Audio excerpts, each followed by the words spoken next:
오늘 성경이 쓰여진 그 배경을 보면 로마 제국 안에서 쓰여진 거거든요. 그렇다면 로마 제국 안에서 그리스도인으로 살아간다라는 것은 어떤 의미일까라는 것을 생각하게 되었습니다. 자료에 의하면 초대교회 성도들은요, 예수 그리스도의 죽으심을 믿고 부활하심을 믿고 그들이 주님이 바로 자신의 삶의 주인이라는 것을 고백한 사람들이 바로 그리스도인이었습니다. 그런데 우리가 잘 알다시피 로마 제국 시대 가운데서는 주는 누구냐면 황제입니다. 철저하게 황제가 주기 때문에 예수 그리스도가 주라고 얘기하는 것은 황제를 숭배하는 가운데서 오히려 핍박과 어려움을 당할 수밖에 없는 시대 가운데 살았던 사람들이 초대교회 성도들이었습니다. 그렇기 때문에 그들은요, 대놓고 예수 그리스도를 주라고 사람들에게 많이 증거하기는 어려웠습니다. 그래서 그들이 전할 수 있는 방법은 무엇이었냐면 삶으로 전하는 것이었습니다. 그래서 빌립보서의 말씀에 보면 사도 바울이 어떤 부분을 얘기하냐면 그리스도의 복음에 합당한 삶을 살라라는 내용을 많이 얘기한 이유는 그들은 입술로 전하기보다는 자신들의 삶으로 자신들이 그리스도인임을 드러내고 살았던 것을 보게 되는 것이죠. 오히려 우리가 이 시대 가운데서는 말로 전해야 더 많은 사람들이 예수 그리스도를 믿지 않을까라고 생각하지만 오히려 그 시대 가운데서 말은 전하지 못했지만 오히려 삶으로 전했을 때 더 폭발적으로 그리스도인들이 점점 늘어나는 것을 우리가 성경의 역사를 통해서도 볼 수 있습니다. 그래서 사도 바울은 이렇게 표현합니다. 디모데를 소개할 때 이렇게 소개하거든요. 모든 사람들이 자기의 일을 먼저 구할 때 오히려 디모데는 그리스도의 일을 구하는 사람이었다라는 것을 얘기합니다. 그래서 바울이 디모데를 생각할 때 어떤 사람이었냐면 예수 그리스도가 생각나는 사람이었다라고 소개하고 있습니다. 그런데 오늘 본문에서요, 또 한 명의 신앙의 롤 모델을 소개합니다. 그 사람은 바로 에바브로디도라는 사람입니다. 에바브로디도의 이름의 뜻은 이런 뜻이더라고요. 사랑스러운, 매력 있는 이런 뜻을 갖고 있습니다. 에바브로디도는 빌립보 교회에 있어서 성도로서 대표로서 하는 평신도였었고요. 그가 바울이 지금 가택연금 상황 속에서 바울을 옆에서 돕는 그 역할을 감당하기 위해서 로마로 왔던 것을 볼 수 있습니다. 우리가 지난주에 같이 나눴습니다. 빌립보에서 로마까지의 거리가 약 745마일이었다. 그리고 745마일을 그냥 걸어서 가는 거고요. 육로는요. 그리고 배를 타고 가는 거고요. 그러다 보니까 많은 시간이 걸렸을 거라는 것은 우리가 다 짐작할 수 있습니다. 특별히 에바브로디도는 더 민감할 수밖에 없습니다. 왜냐하면 선교 헌금을 가지고 가는 거거든요.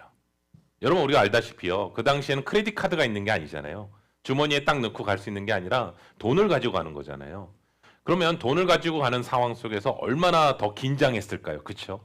그리고 그 당시에는 강도의 위협도 참 많았거든요.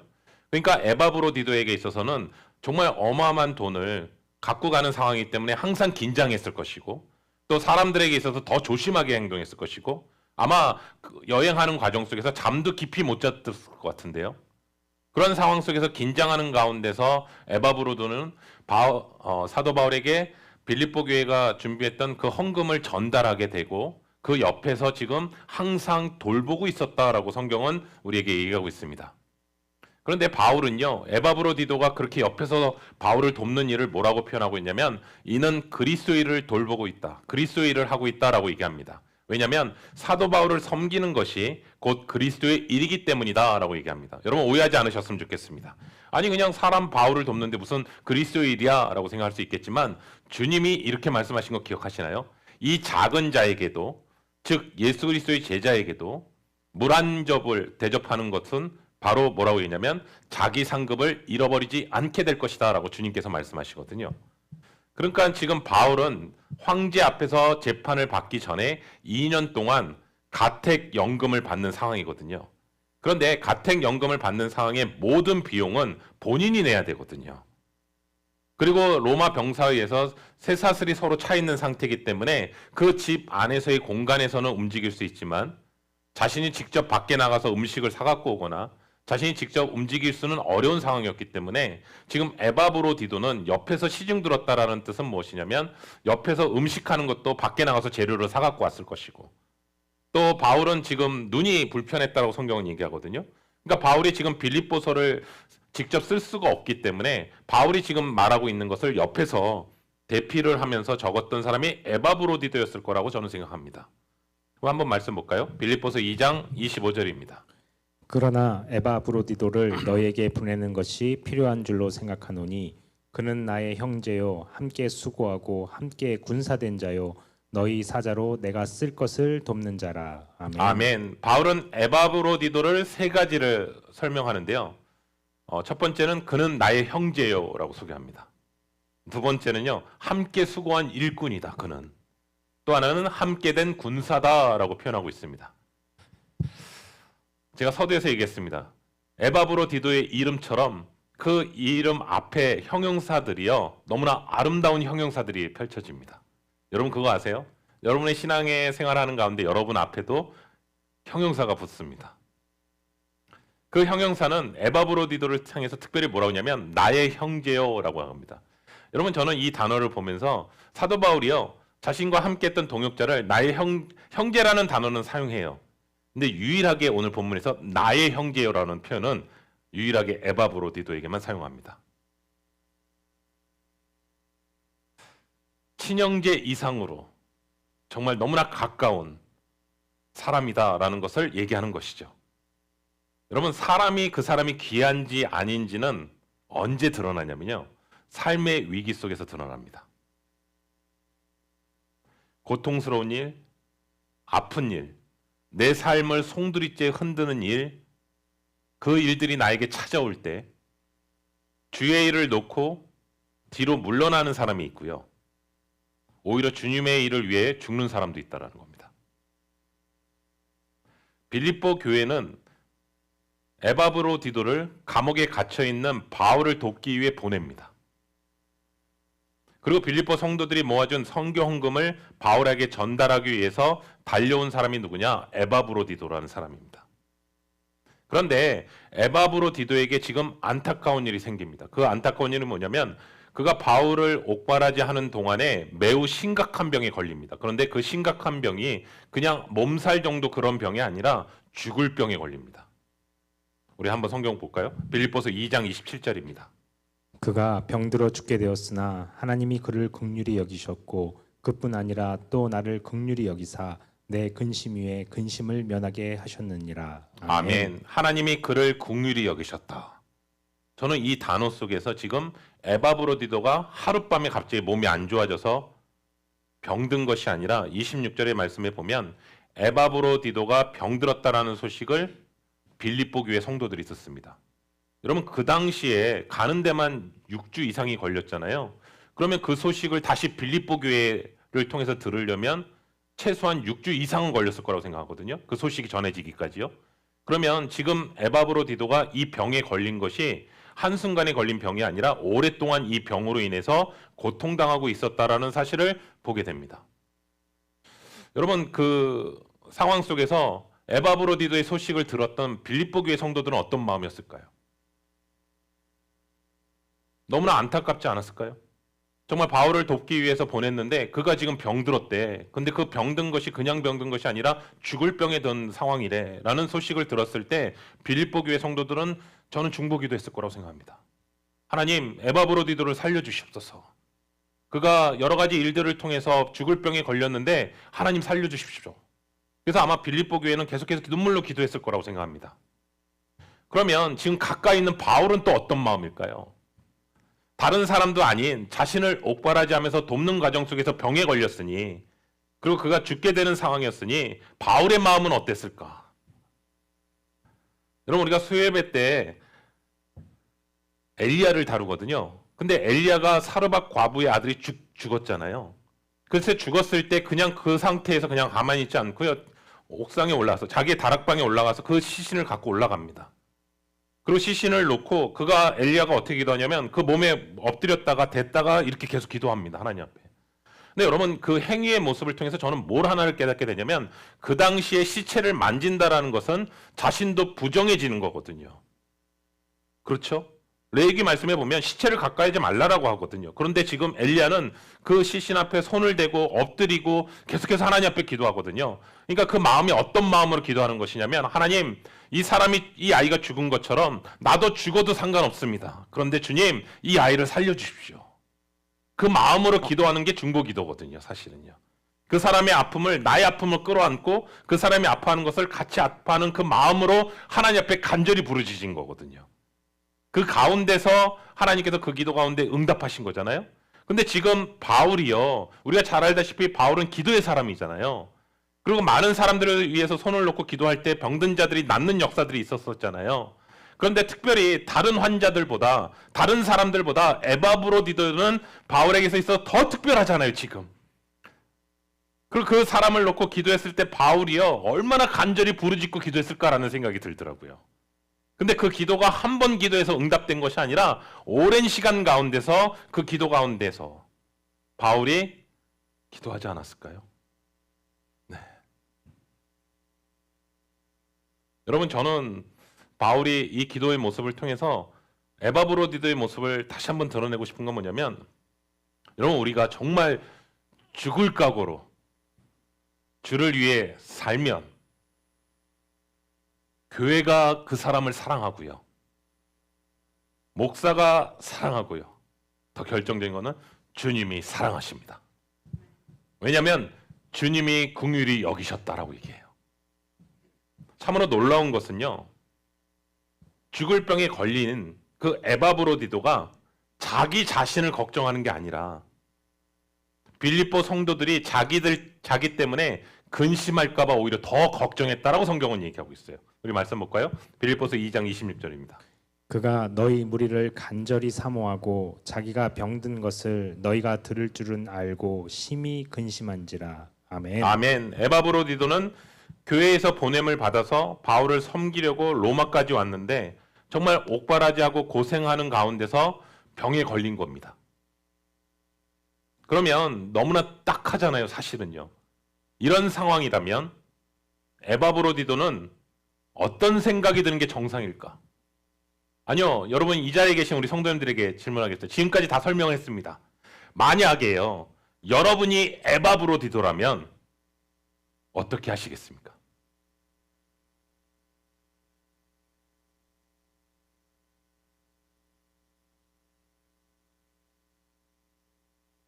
아마도 하나님을 향해 원망하는 게 정상 아닐까요? 하나님이 보내셔서 이 로마까지 제가 오지 않았습니까? 정말 당신을 위해서, 당신의 종을 섬기기 위해서 제가 이 자리까지 오지 않았습니까? 그렇다면 저를 보내신 그 목적대로 잘 섬기게 하고 잘 섬겼다가 다시 돌아가는 게 주님의 목적 아닐까요? 그런데 왜 저에게 병을 허락하시나요? 예, 잠시 병이라면 이해하겠지만 왜 저에게 죽을 병을 허락하시나요? 여러분, 제가 왜 이 얘기를 하냐면요, 제가 어르신분들이나 몸이 아프신 분들을 신방하다 보면 공통적인 게 하나 있어요. 뭐냐면 병이 들고 몸이 약해지잖아요. 그러면 자동적으로요, 자식이 자기 자신에게 집중합니다. 그리고 그 병으로 인해서 굉장히 의기소침해집니다. 이게 사실이거든요. 그런데 에바브로디도는, 오늘 성경에 보는 에바브로디도는 하나님을 원망하긴커녕 오히려 빌립보 교회 성도들이 자신의 문제로 걱정할까봐 오히려 더 걱정하고 근심하고 있다라고 얘기합니다. 여러분, 여기서 성경을 통해서 우리에게 무엇을 얘기하고 있냐면 그것이 바로 교회를 사랑하는 사람의 마음입니다.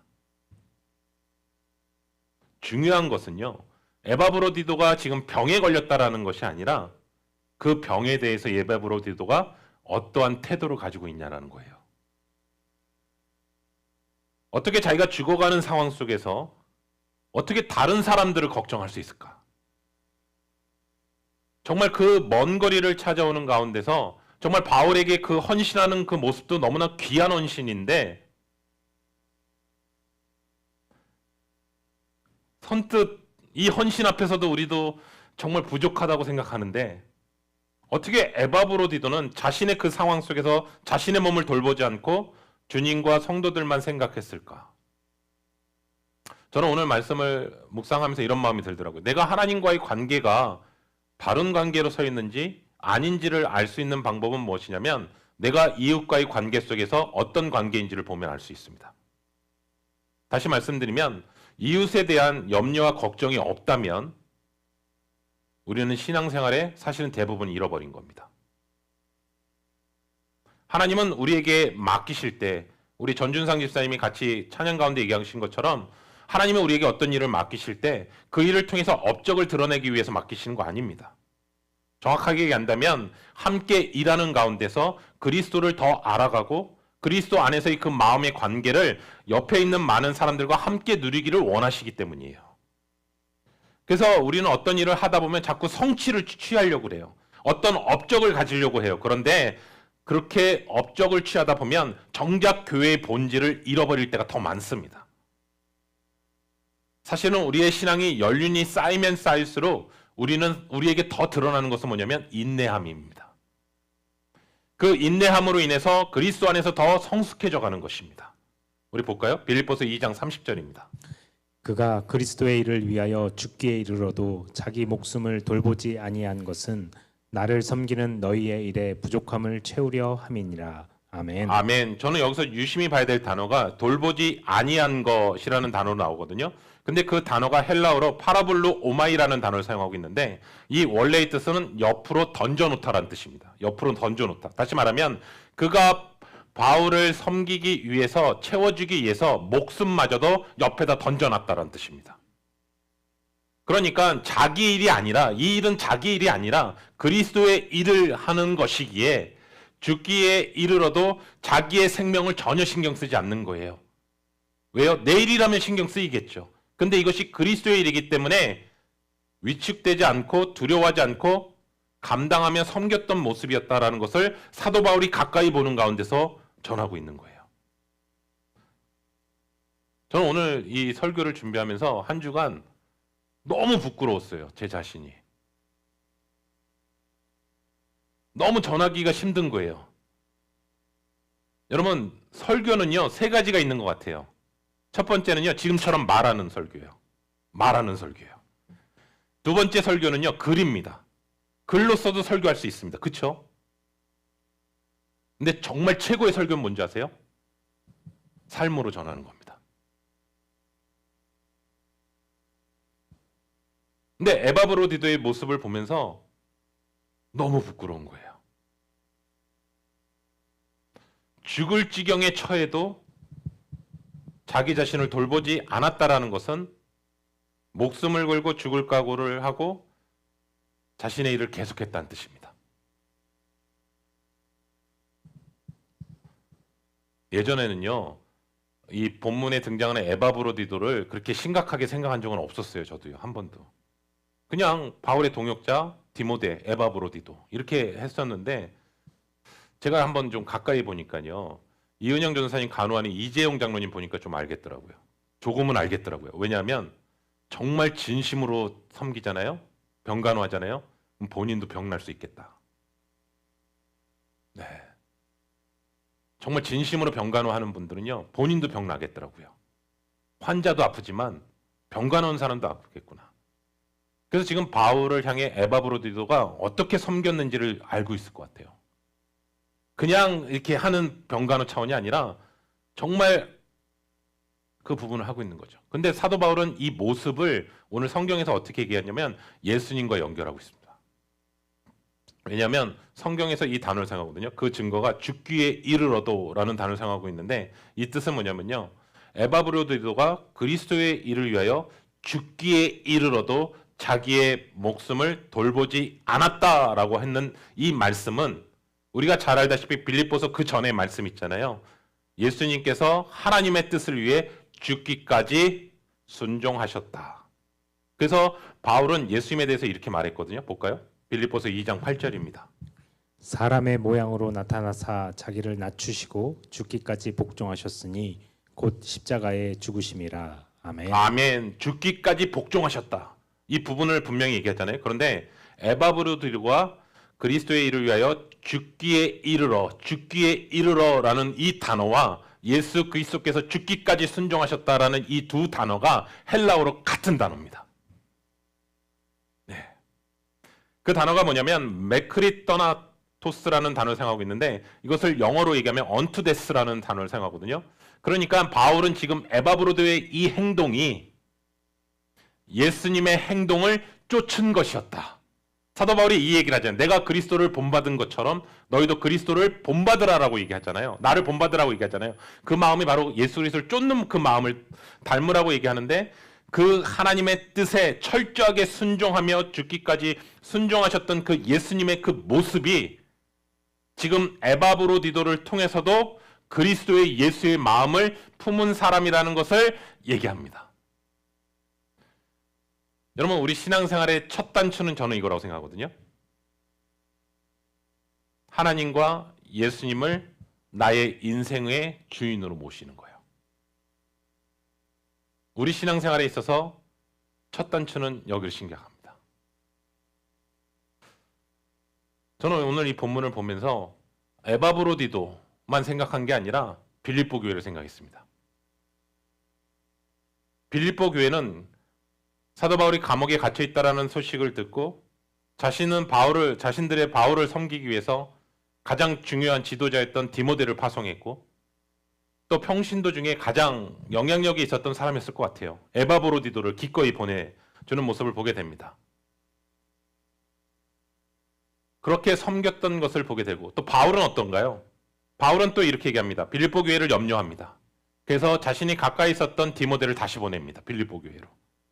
그리고 옆에서 수족을 들었던 에바브로디도도 보냅니다. 여러분, 이게 보내는 게 결코 쉽지 않잖아요. 왜냐하면 지금 가택연금 상황이라고요. 바울이 스스로 할 수 있는 게 없는 상황이라고요. 그런데 빌립보 교회를 더 생각해서 다시 그들의 품으로 돌려보냅니다. 그래서 여기서 깨닫는 것은 뭐냐면 교회는요. 오늘 본문 말씀을 통해서 교회는요. 서로의 유익을 위해 자신을 오히려 희생을 감수하고 서로를 돌보고 서로를 살려내고 서로의 유익을 도모하는 것, 아낌없이 자기의 귀한 것을 깨트리는 것, 그것을 다른 사람과의 유익과 행복을 위해서 추구하는 것, 그것이 교회에서 진정으로 누리는 사랑과 희락과 기쁨이라는 사실을 오늘 성경이 본질적으로 얘기합니다. 그래서 오늘 말씀을 다시 한번 얘기합니다. 그리스도의 복음이 머릿속에 그냥 묻어 있는 것이 아니라 그것이 가슴으로 내려온 것이고 가슴으로 끝나지 않고 손과 발을 통해서 구체적으로 삶으로 드러내는 것이었습니다. 여기까지 이렇게 말씀을 준비하다 보니까요. 우리 성도님들은 어떤 생각이 드시나요? 이렇게 사는 것은 말처럼 쉬운 일이 아니다. 혹시 이렇게 생각하시지 않나요? 아, 이게 어떻게 가능해? 말처럼 쉬운 일 아니야? 라고 생각하신다면 진짜 문제는 따로 있는 거 아세요? 우리의 진짜 문제는요. 저도 포함하는 거예요. 우리의 진짜 문제는요. 본문에 나와 있는 이 성경의 인물처럼 에바브로디도처럼 살 수 없다라고 하는 것보다는 솔직히 얘기할까요? 그렇게 살고 싶지는 않은 거예요.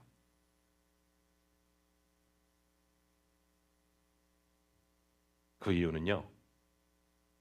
여전히 내 인생의 주인이 나이기 때문에 그렇습니다.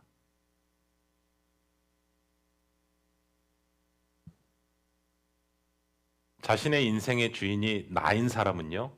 오늘 등장하는 바울이나 디모데나 에바브로디도 빌립보 교회 성도들의 삶 도저히 이해 안 갑니다. 하지만 하나님을 정말 주인으로 모시고 내 삶에 정말 예수님을 따르려고 몸부리는 치시는 분은 그렇게 사는 삶은 정말 어렵지만 그럼에도 불구하고 우리가 따라야 될 삶이라는 것을 고백합니다. 왜냐하면 자기 인생의 주인이신 하나님께서 원하시는 삶이 이런 삶입니다. 그리고 그분의 아들 예수님께서 그렇게 사셨습니다. 저는 에바브로디도를 통해서 환경과 상황이 힘들어도 포기하지 않고 끝까지 달려가는 신실한 하나님의 사람이라는 것을 보게 됩니다. 저는 계속 이번 주에 너무 힘들었다 그랬잖아요. 말씀 준비하면서. 우리는요. 죄송합니다. 저를 포함해서 우리는요. 환경이 변하고요. 환경이 자꾸 변하잖아요. 그러면 우리 덩달아 결심도 바뀝니다. 환경이 좋을 때는 다 할 것 같습니다. 그런데 어려우면요, 바로 포기하고 뒷걸음질 칩니다.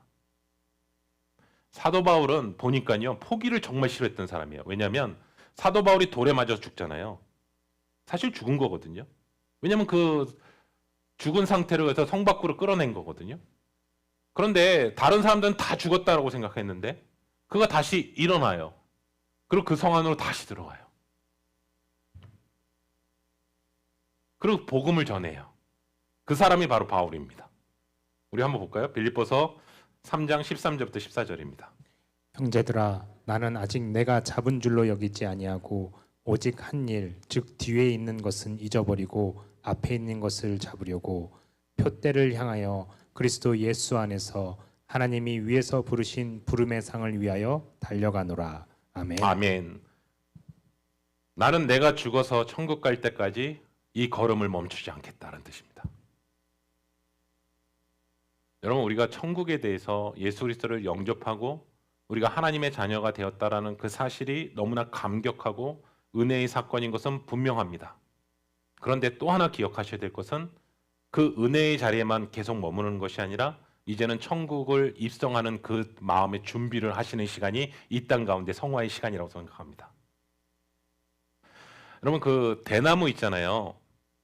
대나무를 보시면 작게는 10m 자라고요. 많게는 30m까지도 자랄 수 있대요. 근데 우리 성도님들 대나무를 유심히 보면 아시는 게 하나 있어요. 대나무가 그렇게 높이 자랄 수 있는 이유는 자랄 때마다 중간에 매듭이 있습니다. 그냥 한 번에 쭉 자라는 것이 아니라 자랄 때마다 매듭을 짓고 또다시 자라면서 매듭을 짓고 또다시 하나 매듭을 짓습니다. 문득 저는 그 장면을 보면서 무슨 생각이 들었냐면 성경은 우리에게 뭐라고 했냐면 그리스도의 장성한 분량의 일까지 나아가라고 그러거든요. 그렇죠? 근데 그 장성한 분량의 일까지 만약에 이만큼의 높이가 있다면 우리도 신앙생활하는 가운데 자라가는 과정이 있거든요. 그런데 우리가 자라는 과정 속에 우리도 매듭이 있다고 생각합니다. 한 번에 쭉 이렇게 자라는 게 아니라 이 자라는 과정 속에서 한 번에 매듭이 있고 또 이 매듭을 통해서 또 자라나게 되고 또 이 매듭을 통해서 또 자라나게 되거든요. 그러면 이 중간중간에 들어가는 이 매듭이 뭘까라고 생각을 해보게 됐어요. 근데 제가 오늘 바울도 그렇고 에바브로디도도 그렇고 디모데도 그렇고 그 매듭이 뭘까라고 얘기했을 때 지난주에 같이 나눴던 그 말씀이 생각나더라고요. 그 매듭은 바로 십자가를 통과할 때입니다. 십자가는 우리가 예수 그리스도를 처음 믿었을 때만 고백되어지고 끝나는 것이 아니라 그 십자가는요, 예수 그리스도의 장성한 분량에 이르는 과정 속에서 꼭 필요한 중간중간마다 꼭 들어가는 매듭이 있다라는 거예요. 근데 그 매듭은 사도 바울이 고백한 것처럼 내가 그리스도와 함께 십자가에 못 박혀 죽었나니 이제는 내가 사는 것이 아니라 내 안에 계신 예수 그리스도가 사는 것이다. 그 부분들은 우리의 옛 자아가 죽는 사건이거든요. 근데 우리의 옛 자아가 죽을 때마다 그 십자가의 그 매듭이 지어지는 사건이라고 생각하거든요. 그러면 더 한 단계 더 주님을 알아가는 깊어지는 단계가 되는 것이죠. 그런데 죽지 않으면 처음에 맺었던 그 매듭 안에서 계속해서 신앙이 머물러 있는 것이죠. 여러분 어떻습니까? 머물러 있는 이유는 무엇이냐면 쉽게 포기하는 거죠. 그러한 상황들이 봤을 때 하나님이 나에게 진짜 부르심이 있는데 그 부르심을 통해서 나에게 허락하신 것이 분명히 있는데 내 상황이 바뀌고 환경이 바뀌고 내 코가 석자인데 지금은 아닙니다 라고 얘기하면서 그 자리를 뒷걸음질 치는 것이죠. 정확하게 하면 내 것을 먼저 챙겨야 되기 때문에 돌아보기 때문에 1차 선교여행 때 바울과 바나바가 함께 선교를 떠났을 때 마가가 도중 하차하잖아요. 다시 자신의 집으로 돌아가게 되잖아요. 그 원래 모습으로 돌아가는 우리의 모습, 그것을 정직하게 돌아보는 것이죠. 우리의 신앙 여정 가운데서도 이 순간이 꼭 오잖아요. 이 상황 속에서 내가 죽을 것인가 아니면 뒷걸음질 것인가. 근데 오늘 성경은 우리에게 얘기합니다. 사도 바울이 단순하게 디모데와 에바브로디도를 그냥 추천했구나, 이런 동역자구나 라고 생각하지 마시고 성경은 하나님의 성령으로 감동된 것이기 때문에 하나님께서 바울을 통해서 내가 정말 추천하는 사람은 바울, 에바브로디도, 디모데, 빌립보 교회다라는 것을 오늘 성경을 읽고 있는 우리들에게 지금 말씀하시는 거 아닐까요? 더 나아가 이 말씀은 주님께서도 우리를 향해서 그렇게 추천하고 싶다라고 하는 그 주님의 열망이 담겨져 있는 내용 아닌가요? 이 말씀은요. 여러분 이 말씀 앞에 다시 한번 정직하게 섰으면 좋겠습니다. 근데 이 말씀 앞에 비추니까요, 내가 너무 부끄러운 거예요. 너무 부끄러운 거예요. 너무 초라하고요. 여러분, 말씀은 우리의 영혼의 거울입니다. 말씀을 우리의 삶에 정직하게 비추게 되면 우리의 모습이 드러납니다. 사랑하는 성도 여러분, 저는 이 말씀을 준비하면서 우리 성도님들 한 분 한 분을 생각하니까 하나님께서 우리 성도님들 한 분 한 분을 너무나 추천하고 싶으신 것 같아요. 그리고 다시 한번 얘기하시는 것 같아요. 뒷걸음질 치지 마라. 우리 마지막에 말씀이 이렇잖아요. 죽을 각오로 가잖아요. 에바브로디로가. 근데 결론은 어떻게 됐나요? 그가 죽을 각오로 들어갔더니 죽었더라. 이렇게 성경은 마침표하지 않습니다. 하나님이 긍휼히 여기셨다. 네. 감옥에 있는 상황 속에서도 하나님의 치유의 역사들은 계속해서 흘러갑니다. 사랑하는 성도 여러분, 여기까지 한번 매듭을 지셔야 되지 않겠습니까? 우리 귀한 성도님들 한 분 한 분에게 정말 그러한 은혜, 정말 주님 죽기까지 포기하지 않은 그 한 사람이 되기를 원합니다. 이 말씀을 붙잡고 나아가시기를 예수 그리스도의 이름으로 축원합니다.